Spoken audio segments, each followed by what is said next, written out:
As you know, George, from day one, the President of the United States, the Speaker of the House, Majority Leader Schumer, have made it clear we're going down a two-track approach. Both bills are going together. I happen to think that Joe Manchin is right. Physical infrastructure is terribly important. But I happen to think that the needs of the human beings of our country, working families, the children, the elderly, the poor, are even more important. And we can and must do both. Look, everybody in America, whether you're Republican, Democrat, or Independent, understands that for the last many years, the very richest people in this country and the largest corporations have done phenomenally well, while the working class and the middle class of this country struggle. And we got close to 600 million people sleeping out on the streets.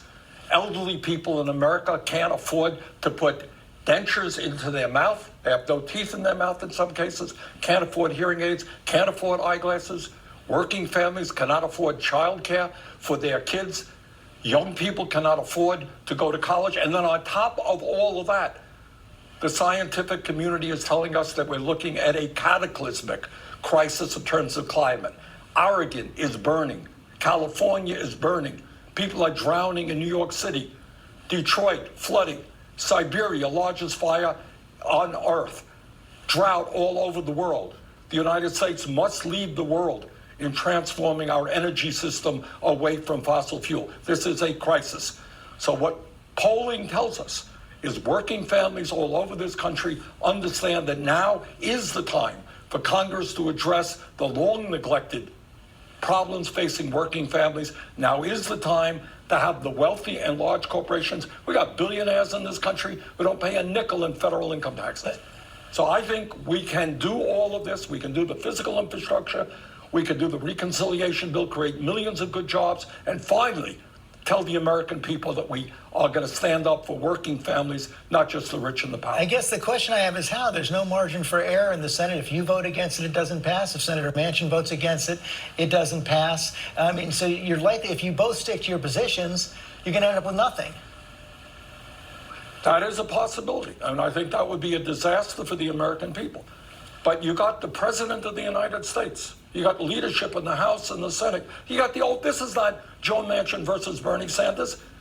I would surmise that over 90% of Democrats, over 40 Democrats in the Senate, would prefer to spend what I propose, $6 trillion, because they understand the needs facing working families and climate are so great. So a major compromise has already been made. And there is a real danger that this bill will lose, that the infrastructure bill will lose in the House, because you got many people there, and I support them, who are saying, you know what, we had a joint agreement. We're going to go forward together, deal physical infrastructure, deal with the needs of working families. Let's do it. Let's create the jobs. Let's deal with an expansion of Medicare. Let's deal with climate. That's what we've got to do. But is no bill, let's say, Senator Manchin wouldn't put a timeline on it, but he's come out for about $1.5 trillion in the reconciliation bill. Is no bill better than $1.5 trillion?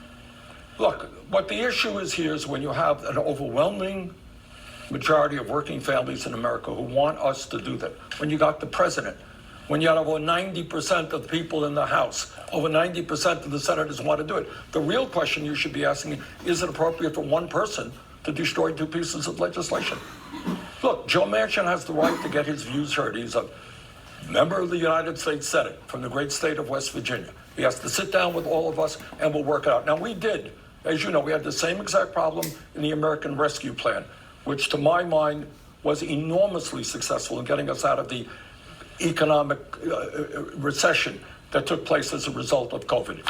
And Joe Manchin and others are going to have, the Republicans are going to have to say, well, why are we not extending this $300 direct payment that working parents are now receiving? Do we want to really rescind that when we have cut childhood poverty by half? So I don't think that Joe wants to do that. I think we're going to work it out. But it would really be a terrible, terrible shame for the American people if both bills went down. And that is a real danger. So bottom line, there is going to be a deal. Both bills are going to pass? I believe they will, yes. I think we have the same problem with the American Rescue Plan. We worked together. We did it. I think we're going to do it again. Senator Sanders, thanks for your time this morning.